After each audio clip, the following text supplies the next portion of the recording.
datang di episode yang sudah ditunggu-tunggu oleh ribuan, bahkan puluhan ribu, bahkan ratusan ribu, bahkan miliaran dari para pencinta BBM di seluruh tanah air Nusantara Indonesia ini, Son. Ya kan, luar biasa sekali. Ada berita yang memberitahukan bahwa BBM di Indonesia nggak naik, Son. Nggak akan naik, Set. Padahal di Asia Tenggara tetangga, negara yang lebih maju daripada Indonesia, naik semua, Son dan Son. Luar biasa, emang super power dari bapak itu ya berarti ya. Benar. Dari Pak Bah siapa tuh namanya? Pak Mbah Surip bukan.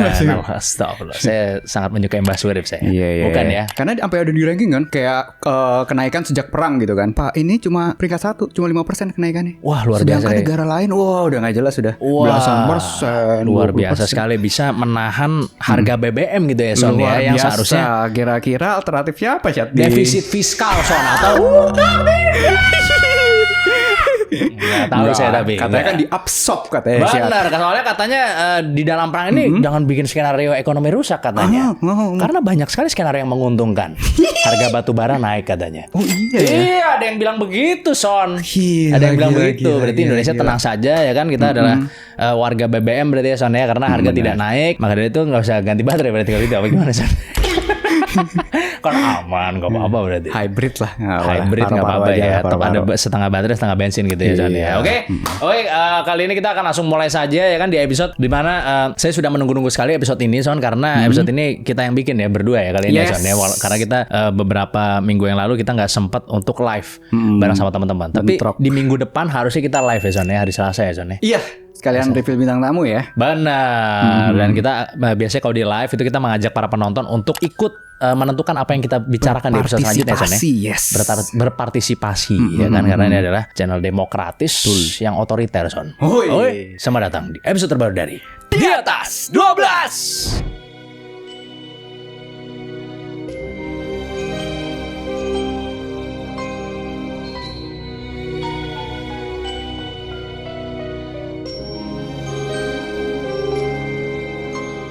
Lo tahu nggak sih gimana caranya netizen bisa jadi intelijen paling hebat di dunia? Bahkan bisa setara dengan Mossad, Son. Banyak hacker pasti nih. Nah, seperti yang kita tahu, netizen ini kalau nyari apa aja pasti nemu gitu ya. Contohnya nih yang lagi rame soal perang Amerika-Iran. Netizen nemuin sebuah metode yang bisa jadi indikator buat ngelihat pergerakan Amerika, Son, lo bayangin. Gokil. Apakah Amerika bakal nyerang Iran lagi atau enggak? Metode ini dinamai OSINT atau Open Source Intelligence, di mana beberapa netizen melakukan analisis intelligence dari sumber-sumber yang terbuka secara umum, Son. Dan siapa aja bisa akses lah gitu. Contoh indikatornya adalah restoran pizza, Son. Apa hubungannya resto pizza sama Amerika nyerang Iran? Jadi gini, Son, ceritanya. Ada sebuah teori yang bernama The Pizza Meter, yang awal mulanya itu berasal dari Frank Mix, yang adalah pemilik dari puluhan cabang Domino's Pizza yang tersebar di Washington DC. Di suatu hari nih, dia menyadari bahwa setiap kali Amerika akan melakukan serangan besar kayak ke Irak contohnya, pesanan pizza yang dikirim ke White House dan Pentagon tiba-tiba melonjak drastis, Son, di jam-jam tengah malam. Jadi logikanya gini, Son, ketika para petinggi militer dan staf intelijen lembur, mereka ini pada suka mesen pizza buat dimakan sambil kerja gitu, Son. Jadi ya kalau misalnya tiba-tiba kayak jam 11 malam, jam 12 malam, tiba-tiba rame nih trafiknya, berarti ada yang lagi kerja, Son, di daerah Washington DC. Yang which is kalau di Washington DC itu adalah daerahnya pemerintahan kan kalau di Amerika kan. Nah terus gimana dong caranya netizen bisa mantau restoran-restoran tersebut? Jadi ternyata, Son, mereka tuh pada mantau lewat Google Maps, di mana di situ ada fitur yang nunjukin jam-jam sibuk dari restoran, kalau lo pernah lihat. Oh iya. Kalau tiba-tiba restoran pizza di sekitar Pentagon ini mengalami lonjakan traffic di jam-jam yang aneh, kayak misalnya jam 11 malam, jam 12 malam, itu menandakan bahwa kemungkinan besar orang-orang Pentagon lagi pada pesan pizza tuh buat rapat malam-malam. Tapi lo tau nggak caranya Google Maps ngitung traffic tuh gimana? Jadi Google Maps nentuin jam sibuk dari sebuah restoran atau sebuah tempat itu lewat HP yang orang-orang bawa, Son. Oh, ke restoran itu ya? Bener. Dan HP tersebut itu akan selalu nembakin titik letaknya mereka, yang kemudian informasinya diterima sama Google kan, terus ditaruh deh di Google Maps gitu. Jadi kemungkinan besar informasinya valid. Walaupun tetap aja bisa salah ya, Son ya. Karena kan mungkin misalnya ada orang nongkrong di depan restorannya doang berjam-jam, dikira sama si Google lagi makan di situ kan. Iya. Akhirnya dihitung jadi traffic juga. Ya ada chance untuk salah lah, tapi kecil sebenarnya. Tapi mungkin indikator ini terlalu simple gitu kan, terlalu receh. Tenang aja, ada indikator lain, yaitu the bar indicator atau the DuPont Circle indicator. Di mana indikator ini itu punya teknik yang kurang lebih sama, yaitu merhatiin jam sibuk di Google Maps. Tapi kalau ini kebalikannya, Son. Kalau tadi kan orang curiga kalau tiba-tiba rame nih. Kalau ini, Son, orang curiga kalau tiba-tiba sepi di jam-jam yang harusnya rame. Jadi teori ini itu awalnya muncul dari analis intelijen junior dan jurnalis di Washington DC, Son. Jadi mereka menyadari bahwa banyak staff-staff di Departemen Luar Negeri, USAID, dan think tank kebijakan luar negeri itu ternyata merupakan bagian dari komunitas LGBT, Son. Nah, bar ini itu basically punya customer yang sangat loyal, bahkan lebih loyal daripada bar-bar lainnya. Dan mungkin karena kalau cowok kan kalau nggak brengsek homo kan. Hey! Yang homo ini nggak brengsek berarti. Bahkan bukan cuma orang aja Son yang suka ke bar kan. Kalau di Amerika kan kayak cewek-cewek itu kan suka ke bar juga kan, supaya biar mereka tuh nggak digangguin sama cowok-cowok kalau lagi pengen hangout. Girls night out-nya aman ya. Bener. Karena customernya ini loyal-loyal, maka tempatnya sering rame dong. Kalau tiba-tiba di suatu malam yang harusnya rame malah kosong, berarti ada sesuatu, Son. Berarti orang-orang pemerintahan lagi pada sibuk nih. Kira-kira sibuk apa, Son, sampai larut-larut begitu ya kan? Mikirkan gimana cara damai mungkin. Nah, gimana caranya MPG tetap lanjut, BBM harga stabil. Bisa. Bagus dong. Iya Meditasi kan? itu ya. Benar. Turun 7 kilo itu Menteri Keuangan 9. Saya mau nanya itu cara cuttingnya gimana? Cara cuttingnya? Aku mau six pack. Kemungkinan besar mereka tuh sampai larut-larut karena sibuk menyerang negara lain, Son. Contohnya nih, Son. Pas malam di mana Amerika tuh nyerang Libya di tahun 2011. Jurnalis lokal di DC itu sering melaporkan bahwa tempat-tempat nongkrong populer di DuPont Circle itu terasa seperti kota mati, Son, di malam tersebut. Jadi yang biasanya rame di malam pas mau nyerang Libya itu sepi banget, Son. Tapi bear in mind ini adalah bar-bar yang lokasinya dekat dengan kantor-kantor Pentagon seperti itu ya. Iya. Terus ada juga indikator lain, Son, yang namanya The Gym Heat Map, di mana OSIN-nya itu dilakukan lewat aplikasi Strava, Son. Jadi kalau pangkalan militer AS di dekat Iran seperti Qatar atau Kuwait tiba-tiba menunjukkan aktivitas lari atau olahraga yang melonjak di jam 3 pagi, yang biasanya kan terdeteksi dari smartwatch yang mereka pakai kan. Iya. Itu artinya, Son, pasukan sedang dibangunkan untuk persiapan dan pemberangkatan, Son. Kan pagi-pagi itu dibangunin ya kan. Iya, Jadi lu mantaunya dari pergerakannya mereka di Strava itu, Son. Salah satunya. Terus ada juga OSIN lewat dating apps, Son. Gimana caranya? Jadi ternyata para tentara ini pada suka main dating apps juga, Son. Nah, biasanya nih, Son, ya, begitu pangkalan militer itu rame, biasanya akan terjadi ledakan user aktif dari dating apps. Nah, kita bisa analisa tuh berapa banyak user aktif di area-area pangkalan tersebut. Yang jadi masalah nih, Son, kalau misalkan user aktif dating apps di area tersebut yang tadinya ada 100 orang aktif misalkan, tiba-tiba dalam waktu singkat berubah jadi offline semua, itu yang jadi masalah. Karena biasanya nih, Son, sebelum serangan besar, komandan militer itu bakal ngasih perintah comms blackout, di mana semua HP prajurit disita atau dimatikan biar lokasi pangkalan mereka nggak bocor lewat sinyal. Jadi kalau tiba-tiba usernya jadi 0, berarti sebentar lagi serangan akan datang, Son. Sebenarnya masih banyak lagi sih cerita tentang OSIN yang seru. Kalau misalkan kalian setuju, tulis aja di komen, nanti mungkin akan kita bikinin satu episode spesial ngomongin tentang open source intelligence. Yes. Gimana, setuju gak? Tulis di komen. Seru banget ya emang ya, tapi ya ngomongin seru, OSIN tuh gila sih. Seniat itu ya orang-orang luar ini ya. Di Nah, Indonesia kayak jarang banget. Oh, di Indonesia banyak sekali dong OSIN dong. Wah, Banyak sekali paling lah. banter kayaknya. Oh, itu Bernadia kayaknya sama ini deh fotonya deh. Gitu deh kayaknya. Ya itu OSIN juga lagi. Iya sih. Walaupun tidak, maksudnya bukan high tech OSIN gitu, bukan orang yang benar-benar niat banget nyari untuk itu gitu loh ya. Dia niatnya dari misalnya dari IG doang, lele dari IG. Itu tapi disebut OSIN juga sih yang gue tahu sih. Benar-benar. Open source intelligence sebenarnya ya keakuratannya sih emang lumayan. Tapi yang paling percaya yang mana dari antara yang tadi itu? Yang pizza sih gue cukup percaya sih. Bisa ya? Iya, ibaratnya gini. Di satu area perkantoran, ya kan? Ini area perkantoran pemerintahan loh, bukan maksudnya mungkin ada perumahan, mungkin ada. Tapi mostly ini seperti area perkantoran kayak di SCBD lah misalnya gitu. Iya, kalau nggak Tiba-tiba pizzanya naik di suatu malam jam 11, jam 12 malam. Out of nowhere misalnya. Apalagi mungkin kalau polisi lebih ke donat kali kalau Amerika ya. Oh my god, Donat biasanya. Ini pizza. Gue lumayan percaya lagi. Itu di Exxon sampai ada satu akun Twitter yang khusus nge-report tentang restoran-restoran pizza di sekitar Pentagon, Son. Dan followersnya 300 ribuan, Son. Sumpah. Gila. Saking percayanya sih orang sih. Karena penjelasannya apa lagi? Itu ada banyak sih OSIN sih sebenarnya sih. Kayak ya lu sebenarnya lihat ngumpulin dari IG juga menurut gue ya kayak OSIN juga sih menurut gue. Itu sering banget dilakuin sama netizen Indonesia sih. Nih sih, gue pikir buka-buka ini misalnya misalnya lu punya mobil nih, platnya gue tahu, gue cari misalnya platnya. Itu ya sebenarnya open source intelligence juga sebenarnya ya. Yang kemarin rame yang ini nih, yang kalau orang cerai sih lu bisa tahu. Maksudnya? Lu denger nggak? Oh itu apa? Yang biasanya nge-like Instagram gue dulu ya. Bukan. Kalau itu analisa pribadi kalau itu. Itu OSIN yang open gua source. tuh. Itu pribadi. Setiap orang kan punya OSIN masing-masing. Iya. Tapi ini kan maksudnya dari data yang publik kan. Jadi kayak itu kan publik Nggak untuk publik. gua kan gua publik. Iya, maksudnya nggak bisa diakses orang luar lah. Orang ya kan? nggak bisa. Kalau ini Tapi kalau dia follow orangnya bisa. Iya, sama ini apa namanya? Ternyata lu bisa ngecek dari websitenya apa namanya kalau yang hukum itu? Hukum apa? Gue lupa pokoknya website. Oh, maksudnya kalau ada ajuan seseorang ingin cerai, itu bisa dicari di website. Ini kalau udah cerai putusannya, Pak. Oh, putusan kan memang bisa dicari. Iya, bisa aja tinggal Kalau nyari dicari. namanya doang, taruh di websitenya. Dar, udah langsung nemu sampai kenapa cerainya, terus tuntutannya apa, gugatannya apa, semua dikasih lihat ternyata. Gue baru tahu tuh. Ente ntar kalau mau kawin terus itu. Nah. Kira-kira Osin dulu ya kalau misalnya udah mau Itu kawin paling gitu sama ngeliat- cewek misalnya gitu. Ya, Osin dulu ya. Lihat Instagramnya paling yang di. Tukeran password. Bukan. Maksudnya kan kalau buat Kepercayaan nih, kalau boleh kalau kepercayaan. mau kenal kan ngelihat yang biasa di tagnya apa sih gitu kan. Kalau feeds kan butuh lah, ya kan. Kadang lihat dari di tagnya, walaupun banyak yang dihapus enggak. juga sih. Itu mah iyalah udah pinter Udah sekarang pinter, orang mah udah pinter. dihapus lah Udah kalau yang di dihapus ya. tagnya. Agak sulit sih sebenarnya. Bahkan bukan rahasia pun dihapus. Kayak misalnya mukanya kurang cakep di sini dihapus. Iya. Kalau ngeliat Di-untag. lihat followingnya siapa aja terus kira-kira sendiri gitu mungkin ya. Kayak gitu kan yang orang paling. Ya mungkin Iya kan? lihat followingnya misalnya kok Ada isinya siapa kayak nih? asrama wanita misalkan gitu. Iya, benar. Kalau ngeliat cowok ya cewek ngeliat cowok gitu ya. Oh iya benar juga sih. Berapa banyak cewek yang di follow sama dia tapi nggak nge-follow back. Indikator nggak? Indikator ya? itu. Indikator. Ngeliat, Tapi kalau lagi single ya gimana? Nggak apa-apa dong. following ceweknya banyak pasti lihat, loh kok nggak di follow back gitu. Nah. Itu tanda-tanda akhir zaman gitu. Salah satu Osin tuh ya. Salah Trik satu Osin. dari kita tuh ya. Benar. Trik Osin.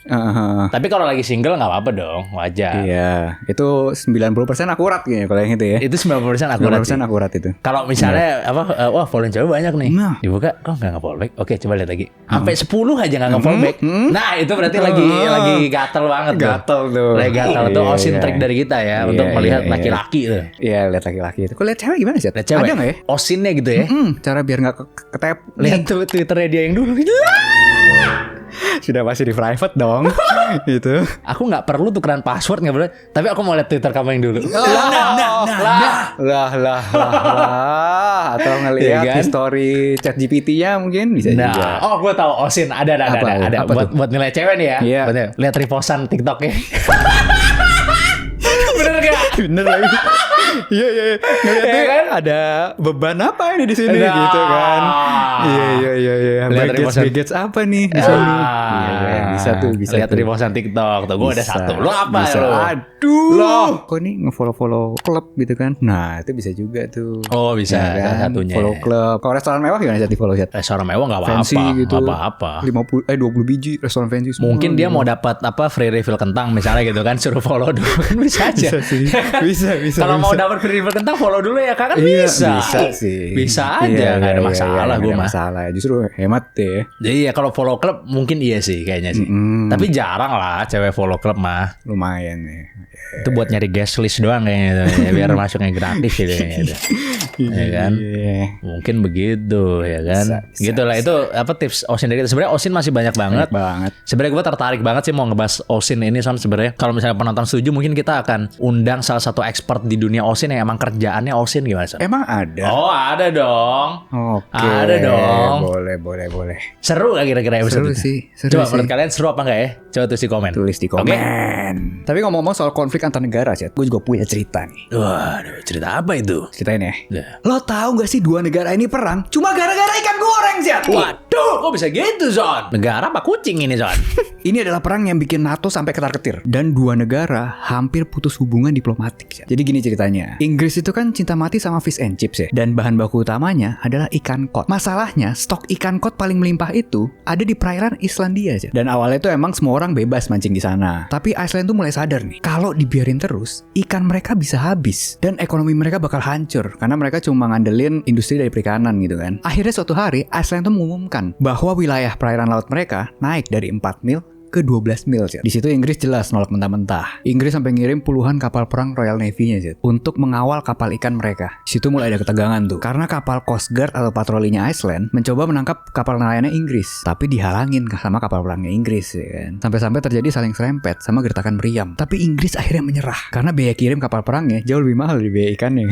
Loh, logistiknya lebih mahal ya daripada Logistiknya barangnya lebih ya. mahal. Aduh. Ini yang bikin Inggris setuju jadinya kalau wilayah perairan Iceland jadi 12 mil. Tapi gak stop di situ. gitu sih. Yang barusan itu baru babak pertama yang berjalan dari tahun 1958 sampai 1961. Masih ada 2 babak lagi. Dan makanya perang ini dinamakan The Cod Wars namanya. Tapi kenapa ya kok harus jenis ikan kod yang itu gitu? Emang nggak bisa pakai ikan yang lain? Nah, dalam dunia kuliner, kod dianggap sebagai raja untuk digoreng tepung sih. Dia itu punya daging yang sangat putih dan terlihat bersih. Beda sama ikan yang dagingnya kemerahan atau gelap ya kan. Terus kalau lu belah fish and chip yang pakai daging kod, dagingnya bakal copot per lembar besar-besar itu kayak flaky gitu. Oh, jadi memang punya tekstur yang luar biasa cocok untuk fish and chips. Tapi tetap lembut ya kan. Dan terakhir ya dia punya rasa yang netral dan nggak terlalu amis gitu. Sama ternyata ada nilai sejarahnya juga. Kod ini? Iya, buat Inggris. Jadi sebelum ada kulkas yang canggih di zaman dulu, kod ini ikan yang paling gampang diawetin, cuma dengan diasinkan atau dikeringkan gitu. Jadi ini punya nilai emosional dan strategis yang tinggi buat bangsa Inggris gitu. Karena mereka udah pakai ini berabad-abad. Udah menjadi sebuah kebiasaan lah gitu ya. Terus babak kedua dimulai di tahun 1972. Saat itu Iceland makin berani. Mereka menaikkan klaim wilayah perairan laut mereka menjadi 50 mil. Disinilah senjata rahasia mereka mulai dikeluarkan,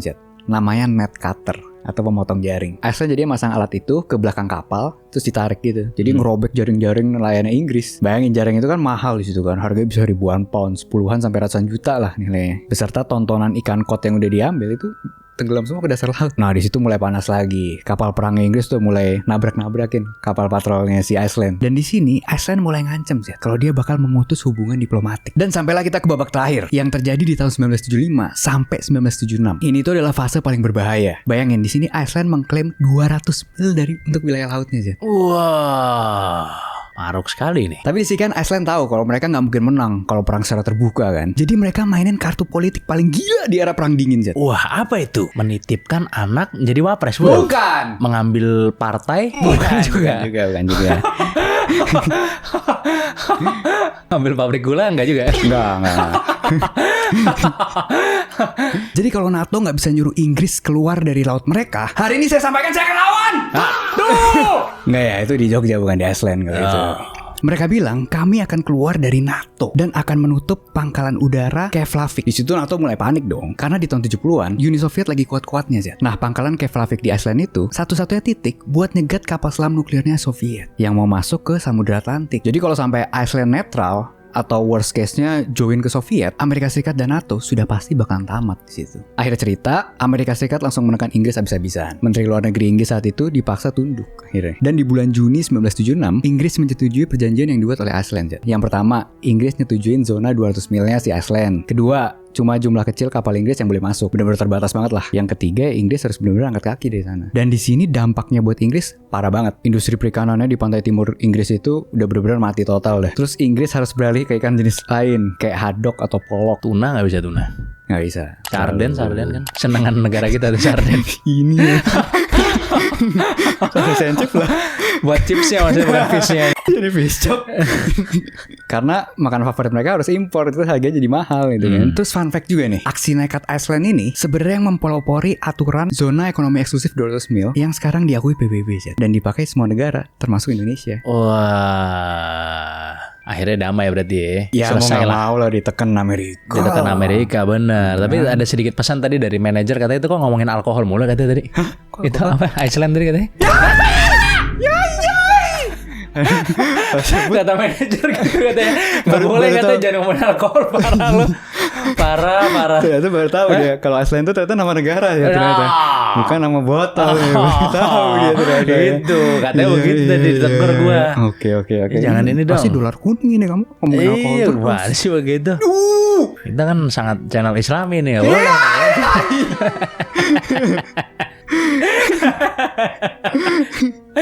Nggak boleh itu gitu ya. Seru juga berarti ya tentang apa ikan dan fish and chips ya, karena itu salah satu makanan kesukaan ente juga ya, fish and co ya, restoran kesukaan ya. Oh iya. Bener. Dulu sayang tuh udah tutup permanen ya. Bener, berarti tandanya cuma ente yang suka kalau gitu. Tanda juga tutup. Kalau yang suka banyak ya buka lah, rame kan. Iya sih. Padahal sering promo loh, udah bingung kenapa. Iya. Sekarang udah nggak ada berarti fish and co ya. Udah gak ada. Mungkin dibanding-bandingkan, makan ikan mending lain gitu kan. Apa namanya? Bandeng misalnya. Yang apa namanya? Fish street. Fish street. Iya bisa juga versi ininya. Cuma kan beda tepung kan. Oh iya bener, tepung dari Inggris kalau fish and co ya. Enggak tahu lah. Gitu ya. Bener sih. Itu apa makanan kesukaannya Inggris memang ya, salah satu makanan nasionalnya Inggris kali ya, fish and chips ya. Bisa dibilang gitu sih. Karena kalau fish and chips kan tanya, Inggris. gitu kan. Cuma pas Bener. nyobain di sana loh, pasti hambar sih rasanya sih. Hambar lah. Cuman kan dikasih lada sama garam biasanya sama dia kan di mejanya Ya, kan. sebanyak-banyak yang lu ngasih itu rasanya Masih ya hambar juga lada itu. sama garam loh. Kalau dibuka buat tutup botol itu siram semua Asin gimana? dong. Ya bisa asin dong berarti kalau gitu gimana sih? Cuma kan bukan gurih gitu kan. Oh iyalah. Orang lidah nggak ada kita kan matchnya nyarinya ya. gurih. Iya bener lah pasti enakan masakan Indonesia lah mana-mana. Iya, situ paling banter masih lemon ya kan. Iya, ya lemon seger juga sih, enak juga sih. Biar nggak amis sih sebenarnya. Iya benar-benar biar nggak amis sih benar-benar. Ya itu salah satu makanan nasional Inggris lah ya sama kalau nggak chicken tikka masala mereka ngakunya. Emang diakuin Inggris ya? Itu kan India kan? India aslinya. Kan dikasih nama tuh chicken tikka masala kan? Oh itu namanya dikasih sama Inggris Dikasih ya? sama Inggris itu. Oh bukan. Oh. Itu bukan nama India lah. Bukan nama India, itu dari Inggris tau gue. Itu sebenarnya kayaknya apa ya? Kayak kari deh itu. Sama dengan kari kayaknya deh setahu gue. Ya mirip-mirip sih. Mirip-mirip. Emang mirip-mirip. Lu udah pernah makan? Udah lah. Chicken tikka masalah. Mirip-mirip doang, nggak sama. Kari India ya? Kari India iya. Yang gue tahu itu sebenarnya kari ayam India, cuman diganti namanya jadi chicken tikka masala. Oh. Kita nggak Gue tahu nggak nih. tahu deh nama Indianya apa deh. Sekarang informasi keluarannya di sini gitu ya. Yeah. Tolong editor keluarkan informasinya. Tapi ngomong-ngomong soal Amerika nih Son, emang Amerika kan sering banget mencampuri urusan-urusan negara lain gitu ya. Tapi Amerika itu punya teknologi yang luar biasa banget Son. Ada baru yang tadinya nggak possible jadi possible. Apa tuh? Lu tahu gak sih ternyata kacamata tembus pandang itu udah ada Son. Iya. Dan yang punya adalah Amerika Son. Lebih tepatnya lagi Son, teknologi ini emang sengaja dikembangin buat militernya Amerika. Kacamata ini bernama Eagle Eye yang dikembangkan oleh Microsoft dan sebuah perusahaan teknologi pertahanan berbasis AI yang bernama Anduril Son. Perusahaan ini didirikan oleh Palmer Luckey yang juga merupakan pencipta dari VR-nya Oculus Rift kalau lu pernah denger. Iya Facebook. Bukan Facebook dong, Oculus Rift kan Meta. enggak beda kok, bukan beda lagi Oculus Rift itu. Meta lupa gue namanya apa. Jadi awal gue lihat ini kacamata itu sebenarnya dari podcastnya Joe Rogan Son, di mana Palmer Luckey itu datang ke podcast tersebut sambil ngebawa langsung tuh Eagle Eye-nya Son. Teknologi yang dijuluki sebagai IVAS atau Integrated Visual Augmentation System itu punya fungsi yang luar biasa Son, di mana para tentara yang pakai kacamata ini bisa dengan mudah ngelihat musuh yang berada di balik penghalang apapun Son. Buset. Mau itu tembok, batu, kayu, panduk partai, pokoknya semua penghalang bisa kelewat deh pokoknya sama dia. Tapi kok bisa nembus tembok sih? Jadi gini Son cara kerjanya. Kacamata ini tuh punya sebuah sistem yang dinamai Lattice. Di mana sistem ini itu punya kemampuan untuk ngumpulin data dari ribuan sensor kamera dan mengolahnya dalam sekejap Son. Jadi misalkan musuh lu di balik tembok nih, lu kan nggak bisa lihat kan? Tapi karena lu nerbangin drone di mana-mana atau punya kamera di banyak tempat, kemungkinan besar musuh akan tertangkap kamera dong. Maksudnya dari sekian kamera yang lu tebar di mana-mana, mungkin ada salah satu kamera yang bisa ngelihat keberadaan musuh lo dong pasti. Oke. Nah dari banyaknya tangkapan kamera lo, sistem Lattice tuh bakalan ngolah datanya dan langsung ngirim ke kacamata setentara Son, dalam bentuk X-ray vision yang kemudian bisa dilihat pakai teknologi AR. Sehingga seakan-akan lu bisa ngeliat tembus pandang gitu. Dan dari demonya di podcast Joe Rogan Son, kacamata ini tuh emang bener-bener seklir itu nunjukinnya gitu loh. Kayak lu main CS, tapi lu bisa ngeliat lawan lu di balik tembok persis kayak gitu. Iya. Ini nyatanya loh. Padahal sebenarnya datanya itu diambil dari kamera lain lo bang nggak? Misalnya lu ngeliat pantatnya doang dari sono, tapi kekirim ke kacamatanya itu kayak lu bisa ngeliat tembus pandang orang itu dari point of view-nya lo. Kacamata ini juga bukan cuman bikin tembus pandang gitu Son, tapi juga bisa nampilin peta dan arah jalan lo. Terus bisa otomatis ngeidentifikasi objek berbahaya kayak drone atau ranjau. Terus punya night vision dan thermal juga Son. Kacamata ini tuh udah lulus uji coba berkali-kali Son. Dan bahkan di tahun ini Son, Anduril itu udah ngirim 100 prototipe dari kacamata ini ke Angkatan Daratnya Amerika Son buat dicobain. Kalau pengujian akhirnya ini lancar, kemungkinan barang ini itu bakal diproduksi massal segera Son. Gila kan? Jadi dia sebenarnya ngegabungin beberapa teknologi ya. Beberapa teknologi. Kayak misalnya kan tadi yang udah ada sekarang kan kalau buat tembus itu kan heat map udah jelas ya, yang ngelihat suhu thermal itu loh. Oh iya itu bisa, Ya kan yang itu warna bisa. merah-merah nanti. Jadi kan itu kelihatan bentuknya kan. Jadi kayak dia ngambil dari kamera-kamera drone itu pada saat mungkin misalnya posisi dalam rumah nih ya kan, musuhnya ya kan. Misalnya pas dia udah di luar itu udah kelihatan tuh sama kamera. Itu direkam semua mungkin bentuk tubuhnya apa segala macam ya kan. Jadi pas dia masuk ke rumah ya gambarnya diambil dari pas lagi dia lagi di luar kan, udah jelas kan. Iya. Sama dia ngeliat posturnya ya kan, heat map, oh ini pasti orang ini nih. Udah ditampilin tuh gambar AI misalkan, gambar AI orangnya itu yang kelihatan di kamera sebelumnya gitu kan. Bisa kayak gitu kan sebenarnya konsepnya. Pakai heat map itu. Ya heat map plus yang udah datanya dia kan. Kan nggak mungkin kalau kamera belum pernah lihat kan nggak bisa kan. Oh iya, ya mungkin bisa aja kali ya. Tapi kalau yang gue lihat kacamata tembus pandang pertama yang revolutionary ya ini menurut gue. Karena dia benar-benar kayak misalnya orang jalan lewat begini. Apa ini tembok nih misalnya nih. Dia jalan dari sini, terus pas di sini dia masih kelihatan Son. Dia nyimpen data postur tubuhnya orang itu dan heat mapnya mungkin ya. Iya, karena dia ngumpulin dari ribuan sensor Iya, kamera iya, gitu iya, katanya, baik dari ya mungkin ada dari satelit kali, atau ada dari mana gitu loh. Keren sih ini. Mungkin keren, kalau di keren. dalam bangunan yang agak susah kali ya. Bangunan yang benar-benar tertutup semua tanpa jendela mungkin. Iya, Mungkin iya, tuh iya, agak iya. susah. Tapi kan selain dia bisa ngelihat tembus pandang itu bukan semata-mata lu hanya bisa melihat keberadaan musuh lo, enggak. Kalau tentara dikasih kacamata tembus pandang, itu ada dua yang terjadi. Yang pertama, dia bisa ngelihat orang di balik tembok itu, ya kan? Itu udah obvious karena Iya. memang itu teknologinya. Yang kedua, dia merasa seperti superpower. Iya sih. Karena dia bisa ngelihat orang di belakang tembok kok. Iya, memang malu. Itu akan meningkatkan mental ya kan? Iya, moral boostnya langsung. Wow. Luar biasa kan? Iya, Moral boostnya kan? iya. Itu. Terus habis itu kacamata itu bisa dikirimin banyak informasi. Lu bayangin. Kayak tadi yang gue ceritain, ranjau atau apa segala macem, itu bisa dikirimin dari pusat ke kacamatanya dia. Lu bayangin coba. Oh, situ ada ranjau, situ ada ranjau. Sana ada drone musuh, ada gini. Dan keren ada sih. arahan. Mungkin lu udah gak perlu ngelihat kapten lu gini-gini lagi gitu. Wah, udah gak perlu lagi ya. Karena udah ada panah di kacamata lu misalnya. Gokil, Gila ya. gak? Gila. Saya bisa ngelihat map juga. Kira-kira kapan dibikin sama Cina ya gini nih? Oh, gua nggak tahu itu. Cepet sih kayaknya. Kurang tahu sih research and developmentnya gimana, gue kurang tahu sih. Soalnya ini teknologi baru kan Cina kan butuh ya sekian tahun dulu. Mau produksi massal, kirim ke produk Cina dong. Ya nggak tahu, kita lihat aja nanti ya kan, kita lihat aja nanti kapan dia bisa bikinnya gitu ya. Keren. Tapi pasti ini kacamata tembus pandang bukan yang diingini masyarakat ya. Nah, Itu sudah pasti. nggak bisa itu menembus baju, nggak bisa Son ya. Menembus baju ya Son ya. Mana X-ray yang ada di film-film? Nah, ya kan. Tapi mungkin nanti ada kali ya. Harusnya Baunya sih. Baunya Mungkin ya. ada sih kayaknya menurut gue sih. Di generasi kita akan ada lah ya. Maksudnya bukan tembus pandang tapi diganti jadi AI. Bisa. Iya kan? Dikira-kira gitu. Nah, dikira-kira sama Dikalkulasi, AI ya. tapi akurasinya 99%. Nah, Iya kan? Iya kan? Iya, Kalau iya. tembus pandang kan harusnya nggak mungkin ya. Nggak mungkin menurut gua kalau tembus pandang Kayaknya itu. nggak mungkin sih. Nggak mungkin. Paling cuma bisa pakai AI itu benar-benar diprediksi kan. Lu benar-benar literally bisa ngelihat orang di balik tembok tuh nggak mungkin harusnya. Iya. Pakai heat map pun gue juga agak ragu ya. Gue agak-agak ragu deh bisa se-clear itu gitu. Cuma postur doang. Kalau yang heat ini map. bener-bener clear sekali loh. Iya, Clear iya. sekali loh ini. Kayak lu main CS yang pakai cheat bisa ngelihat tembok itu loh. Iya. Kayak gitu cuy. Paham. Itu akan memberikan moral boost yang sangat tinggi sekali kepada tentaranya. Lu bayangin udah kayak main Call of Duty dia begitu. Gokil sih. Set, oh tuh ada musuh di sana. Set, udah kayak orang gila pasti. Sayang sekali masyarakat ya. Masih belum ya teknologi yang satu itu lagi ya. Ya, jadi- Ngomong-ngomong soal teknologi nih, gue punya cerita yang bikin orang-orang juga kaget nih pasti. waduh, gimana kagetnya? Copot. Lucu banget ya kalau sofa jeblok ke bawah ya. Bisa sih diedit gitu. Jedar jatuh ke bawah gue ya. Ganteng kapasitas editor kita. Pasti hater saya senang sekali melihatnya. Lo tahu nggak sih kalau AI juga butuh micin sih?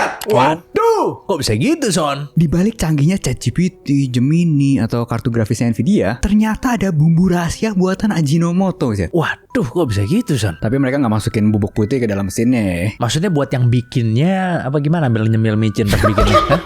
Itu juga sih bisa Itu sih. juga. Iya. Melainkan sebuah material yang bernama Ajinomoto Build Up Film atau singkatnya ABF. Tanpa micin ini sih, hampir seluruh superkomputer dan server AI di seluruh dunia mati total. Waduh, sangat krusial sekali berarti kalau gitu. Jadi gini ceritanya, sekitar tahun 1970-an, para peneliti di Ajinomoto itu lagi pada pusing sih, karena mereka punya banyak produk sampingan atau limbah kimia dari teknologi pembuatan MSG. Nah setelah itu, mereka menemukan yang namanya resin epoksi dari bahan dasar micin, yaitu asam amino. Awalnya sih resin epoksi itu dipakai kayak buat lapisan pelindung di bagian dalam kaleng makanan atau drum kimia. Fungsinya biar logam kaleng tuh nggak karatan lah, dan nggak bereaksi sama makanan yang bersifat asam atau asin gitu. Terus macam-macam deh kepakainya, ada buat bahan bangunan, konstruksi, banyak deh. Terus sampai di tahun 90-an, industri komputer lagi pusing ya. Dulu, isolator chip tuh pakai cairan yang ribet, berantakan, dan gampang rusak. Konslet lah. Nah, tim peneliti Ajinomoto sadar kalau salah satu resin asam amino yang mereka punya sifat isolasi yang luar biasa kalau dijadiin film atau lapisan tipis. Jadi karena mereka satu-satunya yang punya formula film kering, nggak berantakan dan gampang dipasang, di situ perusahaan semikonduktor kayak Intel dan AMD mulai ngelirik.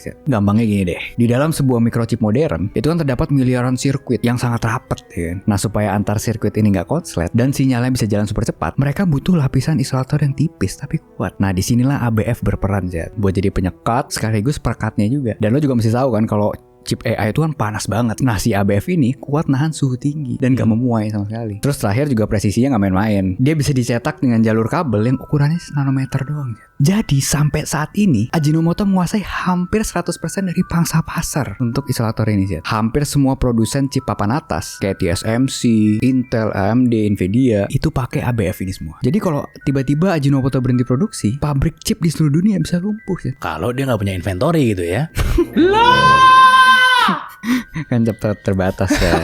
Dan monopoli ini bukan karena mereka jahat lah ya, tapi karena belum ada yang bisa bikin barang sebagus dan sepresisi ini sih. Emang nggak ada alternatif lain? Sebenarnya ada beberapa teknologi lain, tapi statusnya masih cadangan atau untuk level yang lebih rendah. Ada namanya BT resin. Ini sering dipakai buat chip HP juga. Dia lebih murah, tapi nggak sekuat ABF buat nahan kerja superkomputer atau AI. Terus ada keramik substrates. Dia itu tahan panas, tapi mahal banget dan susah dibentuk jadi tipis. Sama terakhir ada glass substrates namanya. Ini lagi diriset sama Intel buat di masa depan, tapi produksinya masih sangat sulit dan belum siap diproduksi massal buat sekarang. Jadi meskipun alternatifnya ada, si ABF ini tetap jadi rajanya. Karena ada 3 alasan utama juga. Yang pertama karena tingkat keberhasilannya. Pasang ABF itu tingkat errornya paling kecil sih. Lu bayangin di industri chip kalau errornya itu 1% aja, itu bisa rugi jutaan dolar mereka. Terus kedua, semua mesin pabrik chip di seluruh dunia kayak TSMC, Samsung, Intel tadi udah didesain khusus buat kerja bareng materialnya ABF itu. Oh, jadi kalau mereka ganti, bongkar pabrik. Iya, susah jadinya ya. Dan yang terakhir, sampai sekarang nggak ada yang bisa niru persis resep kimia Ajinomoto yang bisa bikin setipis dan sekuat itu. Oh, luar biasa banget berarti ya Ajinomoto. Maksudnya sebagai perusahaan dia punya diversifikasi yang tidak terpikirkan sebelumnya. Luar biasa itu. Dari jualan micin, bikin chip yang pintar gitu ya Son ya. Maksudnya nggak ada. Semua area diambil maksudnya. Gue kira dia sama menguasai semua area intelijensia gitu maksud gue gitu loh. Iya kan?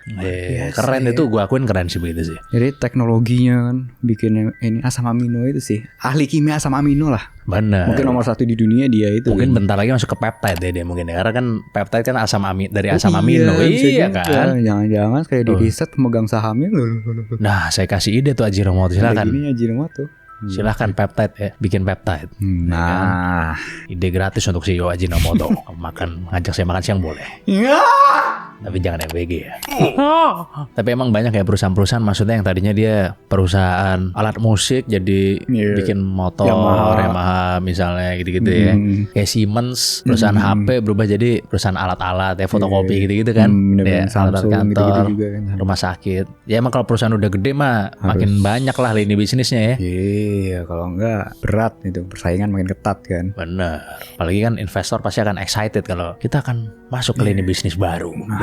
Ya kan, keren lah. Switching sang. Nah, keren lah untuk perusahaan-perusahaan yang seperti itu gitu ya. Panutan saya juga, mudah-mudahan butuh CEO boneka nanti. Jangan ragu-ragu. Tuh figur di depan. Tuh CEO boneka jangan ragu-ragu. Tapi sebenarnya Son, ada salah satu teori yang lagi ramai banget diperbincangkan di sosial media Son, ya kan, terutama sosial medianya Amerika. Nama teori ini adalah teori blackwashing. Gue ceritain ya. Lu udah pernah dengar teori blackwashing belum Son? Cucian hitam. Bukan. Salah satu bentuk dari the blackwashing teori, ini sebelum gue jelasin ya, itu ada di film yang paling baru keluar kemarin ini Son. Harry Potter yang teasernya baru keluar kemarin itu kan. Itu kan ramai banget kan gara-gara Profesor Snape. Loh, kok tidak putih lagi kulitnya Profesor Snape yang baru. Tapi sebelum kita bahas itu, gue pengen ngomongin dulu nih tentang teori blackwashing ya. Sebenarnya apa sih itu teori blackwashing? Jadi teori ini tuh sebenarnya adalah antitesis dari whitewashing Son, yang sering dilakukan juga tuh di zaman dulu gitu. Kalau whitewashing itu misalkan ada sebuah karakter yang baik secara tertulis, secara historical atau di versi aslinya misalnya berkulit gelap misalnya gitu. Tiba-tiba muncul sebuah film, aktor yang maininnya itu adalah orang kulit putih gitu misalkan. Nah, blackwashing itu sebaliknya. Harusnya kulitnya terang diganti dengan aktor kulit gelap gitu misalkan. Sebenarnya bukan soal kulit doang ya, tapi soal rasnya juga gitu loh.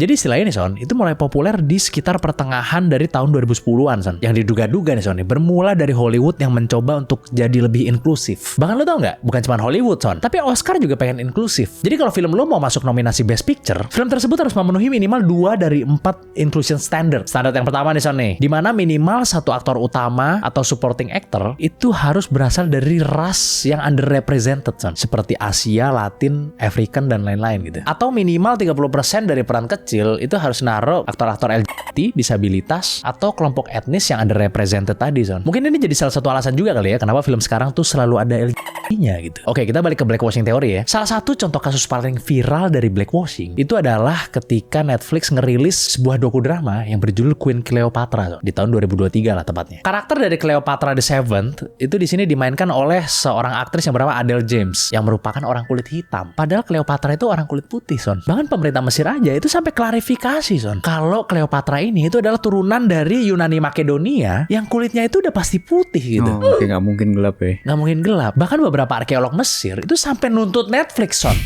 Gara-gara Netflix itu dianggap untuk mencoba mengganti sejarah demi agenda politik liberal Amerika, Son. Oke. Coba dah lu bayangin ya kan, ini dokumenter drama aja itu bisa ngubah-ngubah ras orang yang beneran ada loh, Son, di zaman dulu, Son.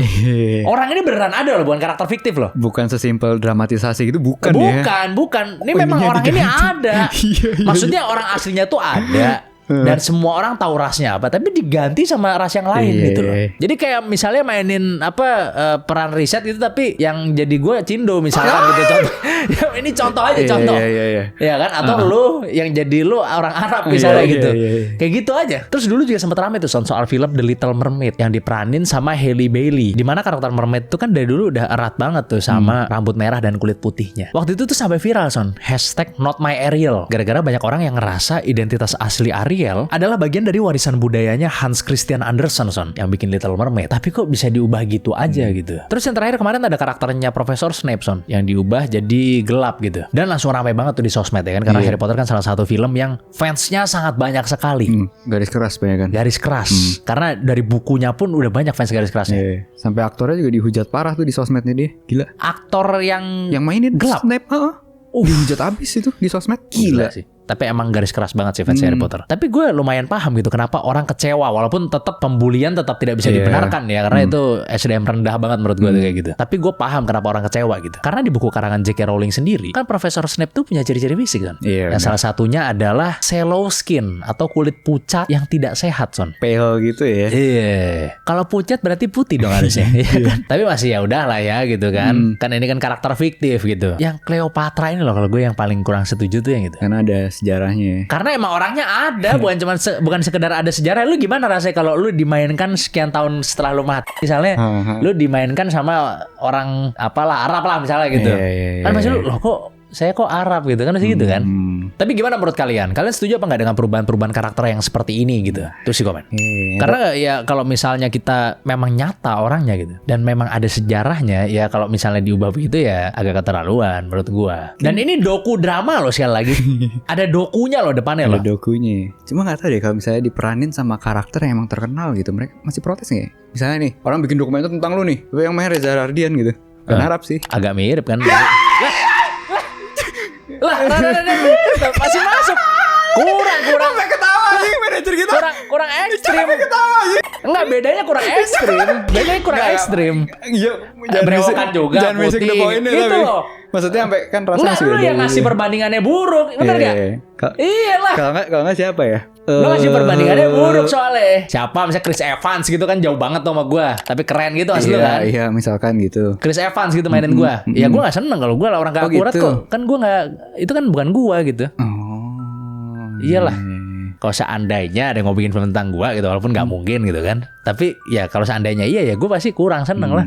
Terus kalau misalnya Harry Potter nih ya, kita ngomong Harry Potter ya. Aktornya diganti Michael B. Jordan tiba-tiba yang jadi Profesor Snape. Proses Snape Orang nggak kalau cocok. komplain nggak ya? Nggak komplain lah, nggak cocok kan? Menang Oscar lu udah dong. Nggak cocok tapi nggak cocok, terlalu keker lah. Kayak gua misalnya jadi Profesor Snape juga. Orang pasti orang pasti bilang terlalu keker. Misalnya riset jadi Profesor Snape pasti diprotes gua, terlalu keker nih gitu pasti Son. Nggak cocok. Cuma gue ngerti Nggak sih cocok. orang komplainnya karena kalau orang baca buku kan pasti mereka berfantasi sendiri ya kan di otak mereka kan. Oh mereka apa sih namanya? Ya tapi kan udah ditulis. Ngebayangin sendiri lah. Enggak kan udah ditulis yellow skin, pucat kulitnya. Kan Iya. ditulis di bukunya. Dan mereka pasti berfantasi kan. Oh sallow skin gini-gini. Terus tiba-tiba pasti bener. Ada nggak yang berfantasi kulitnya gelap kira-kira? Nggak ada sih pasti. Kayaknya sih Kalau nggak kulit ada sih. pucat gitu misalnya. Gitu, ya. Kulit pucat seperti orang sakit gitu. Iya, soalnya kalau orang kulit gelap kayaknya kalau pucat bibirnya doang kayaknya yang kelihatan ya. Nggak tahu gue kalau itu gue nggak tahu. Kayaknya iya dah. Tapi Iya kan? maksudnya pasti langsung pikirannya kulitnya putih. Kalau dengar misalnya kata-kata pale atau sallow skin atau kayak gitu ya kan. Jadi pasti orang mikirnya ya dia kulitnya putih gitu. Tapi tiba-tiba diganti jadi begitu. Ya kalau karakter fiktif kalau gue masih nggak apa-apa kalau gue lah. Masih ya udah lah gitu. Masih oke, udahlah. Walaupun buat menuin kuota ya. agak males nonton dikit. Jujur. Kayak yang Little Mermaid tuh juga gue udah pasti nggak nonton. Gue waktu gue ngeliat tuh, gue udah pasti nggak nonton ini. Tapi emang suaranya bagus banget sih itu. Halle Bailey. Oh nggak tahu sih gue. Pas Gue begitu lihat nyanyinya. masa begini sih gitu. Agenda liberal nih gue bilang. Nggak nonton gue langsung. Tapi gue punya cerita juga nih tentang yang viral-viral di sosmed ya. Langsung aja gue ceritain ya. Iya. Lo tahu gak sih teknologi HP yang sebenarnya bisa mantau kita sih? Waduh, pakai susu kental manis mantau ya soal ini soal.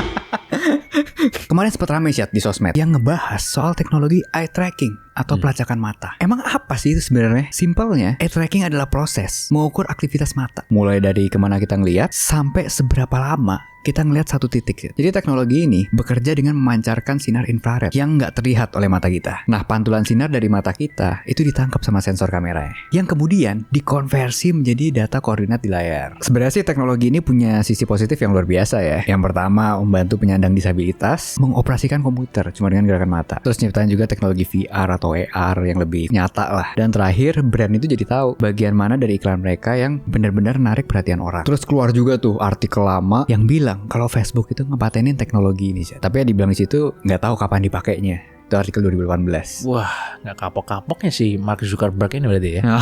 Udah berapa kali dia balik pengadilan deh. Ya sebenarnya bener sih, Meta itu ngajuin berbagai paten tentang si eye tracking ini dan ekspresi mata lah, terutama untuk kacamata VR dia. Tapi di sini letak kekhawatiran publik ya. Kalau mereka tahu apa yang kita lihat, kalau ngelihat foto mantan atau iklan sama lebih dari 2 detik, algoritma langsung bilang kita tertarik. Waduh, jadi iklanin terus mukanya mantan nanti situ saja. Aduh. Jadi apakah HP kita beneran mantau? Secara teknis ya bisa. Kalau secara praktisnya udah dilakukan, tapi dalam batasan tertentu. Contohnya kayak Face ID ya kan, atau Face Unlock sama Smart Stay juga. Itu fitur yang buat ngejaga layar lo tetap nyala ya kan kalau kita pantengin terus. Terus ada narasi yang bilang juga sih, kalau teknologi itu ngefoto kita 3 kali dalam sedetik. Ya gue pernah lihat situ footage-nya yang kayak dari gelap itu ya. Biasanya gelap kan terus kayak pak gitu kan, HP pak gitu kan. Nah, secara teknis untuk eye tracking bisa bekerja secara maksimal. Sensor itu emang harus ngambil data puluhan sampai ratusan per detik yang biasanya diukur dalam hertz. Ya kan, misal 30 hertz, 60 hertz, berarti dia ngambil 30 atau 60 data dalam per sedetik. Tapi data ini biasanya bukan dalam bentuk foto selfie gitu, tapi cuma titik-titik koordinat matematis ya, yang cuma bisa dibaca sama mesin. Sama titik-titik Instastory juga kalau salah itu. Karena kan emang kalau ngirim foto kan buset, langsung sekejap habis baterai kita kan. Iyalah, belum lagi size-nya langsung meletus nih memorinya. Gimana menurut kalian? Teknologi ini sebenarnya ngebantu bikin aplikasi makin pinter atau udah kelewatan dan merusak privasi? Tulis di komen. Jadi intinya apa yang dilihat sama orang itu akan dikirimkan datanya berbentuk heat map gitu ke si. Hah? Kayaknya nggak sekompleks itu deh kayaknya. Heat map kayak matanya tuh ngelihat kemana dulu begitu. Pantulan sinar intinya tadi. Kalau di komputer sudah ada begitu. Di komputer udah ada dan biasanya ngurusin apa ya, orang UI ya kalau nggak salah ya. Orang UX kalau nggak salah, user experience dari website. Biasanya yang ngurusin itu kalau nggak salah gue. Jadi dia itu ada cookies ya? Hah? Cookies gitu ya? Enggak, dia tahu lu ngeliat kemana dulu, Bos. Iyalah, itu udah tahu, udah dilakuin. Gue lupa di website kok. Apa janjian di aplikasi juga deh kayaknya? Kayak enggak deh, karena mayoritas website pasti nggak ngizinin kamera kebuka, ya kan? Karena nggak pakai kamera kalau itu dong fitur. Gue juga nggak tahu pakai apa tapi. Lah, Jo.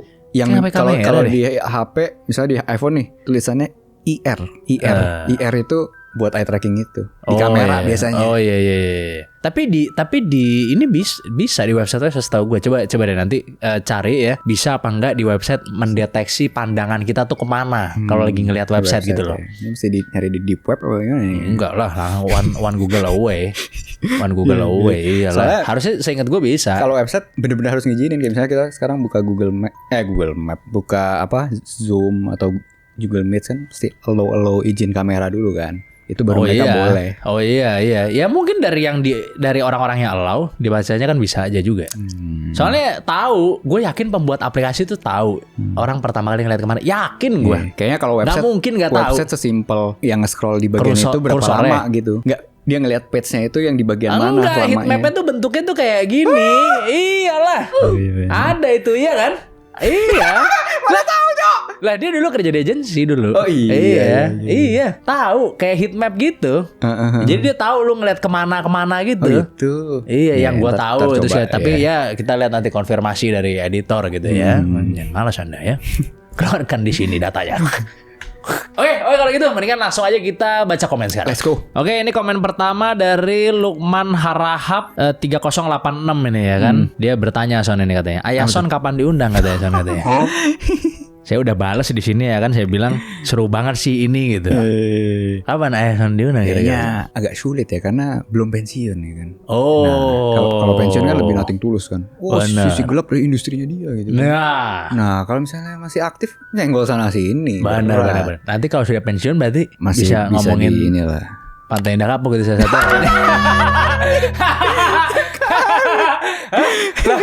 Katanya dia udah pensiun boleh masih. Pensiun juga kayaknya agak berat tuh kayaknya. Nah itu ya teman-teman ya. Udah dijawab sama Son tadi. Oke. Selanjutnya dari @Adi Hardiansyah 6719. Richard sekilas mirip Albert Einstein gitu. Harusnya Tua doang kayaknya dah sama kumisnya. lumayan sih kalau rambutnya gondrong mungkin agak mirip. Ya, mungkin. Sama harusnya di thumbnail foto yang gini itu ya. Oh yang melet enggak lah. Iya, cas ya itu. Enggak lah. Loh, ini Albert Einstein. Ngapain? Iya. Ada kemiripan sedikit ya. Mirip sih, mirip. Iya. Mirip. Kalau saya paling mirip otaknya aja sih, paling enggak. Mungkin ukurannya yang kecil katanya mirip sih. Bener. Yang penting otak bawah nggak kecil. Tuh tidak Dengkul. Kan dengkul maksudnya otak bawah, maksudnya dengkulnya jangan sampai kecil karena kepleset nanti di WC gitu. Oke. Kalau gitu terima kasih banyak buat kalian semua yang udah nonton dari awal sampai akhir. Langsung aja komen di bawah karena itu ada disrespect for. Jangan lupa selalu komen, like, dan subscribe video kita. Jangan lupa juga jadi member dan Discord, link di deskripsi semua. Yes, sampai jumpa di episode selanjutnya dari Di Atas 12.